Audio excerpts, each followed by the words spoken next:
काम कर रहे हैं।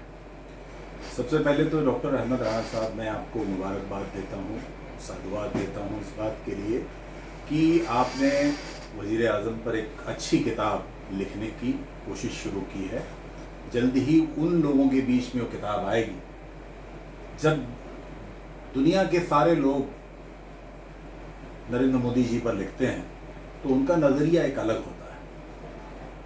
डॉक्टर अहमद राणा जब लिखते हैं तो उनका नज़रिया अक़लियत की नज़र से भी होता है। बेशक। तो अक़लियत की नज़र में नरेंद्र मोदी की क्या अहमियत है, वो अहमियत आप अपनी किताब में लिखेंगे। बेशक। मुझे खुशी इस बात की है कि एक ऐसा प्रधान सेवक वज़ीर आज़म इस देश को मिला कि जो समय का पाबंद है, अनुशासित जीवन है, जिस व्यक्ति की निष्ठा इस देश के प्रति है, जिसके दिमाग में, जहन में किसी के प्रति तुष्टीकरण न हो, ये तो ध्यान रखता है, किसी को इस बात के लिए दुत्कारे नहीं कि ये देश सबका है, ये जिसके नज़र में है, ऐसे प्रधानमंत्री जो अनुशासित इतने हैं कि बहुत लोग कहते हैं कि कसरत करो लेकिन स्वयं नहीं करते, पर उपदेश कुशल बहुतेरे ऐसे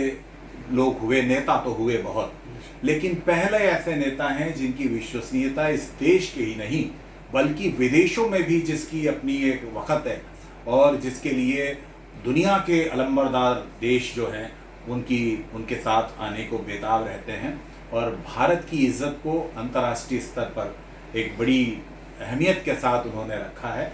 और उस ऐसे प्रधानमंत्री के ऊपर लिखने का साहस मुझे लगता है हर कोई नहीं कर सकता, और आपने लिखा है। उसके पीछे कारण एक ये भी है कि आपके जहन में हमेशा भारतीय जनता पार्टी और भारत की जनता ये रहा है। मुझे लगता है कि इसी नज़रिए से ये किताब लिखेंगे और देश का बहुत बड़ा वर्ग जो आज महरूम था इस बात के लिए कि वो प्रधानमंत्री कैसे हैं, उनकी भाषा में उन तक पहुंचाने का काम करेंगे। और मुझे लगता है कि जो लोगों के बीच में एक दूरियां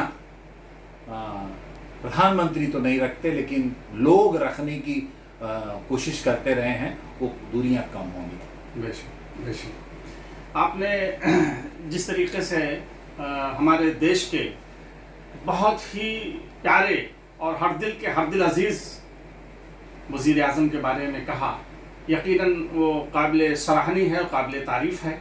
और चूँकि आपकी शख्सियत बज़ाते ख़ुद काबिल तारीफ़ है, मैं पूरी ईमानदारी के साथ आपकी ये सारी बातें अपनी किताब के अंदर दर्ज करूँगा और हम देश को ये भी बताएंगे कि हमारे देश के प्रधानमंत्री के कई लोग कितने अच्छे ख़यालात रखते हैं। और जिसमें चूँकि हमारे देश के प्रधानमंत्री अक्सर कहा करते हैं, जब गुजरात के मुख्यमंत्री थे तो कहते थे कि मैं किसी हिंदू या किसी मुसलमान, किसी सिख के लिए काम नहीं करता बल्कि 6 करोड़ गुजरातियों के लिए काम करता हूं।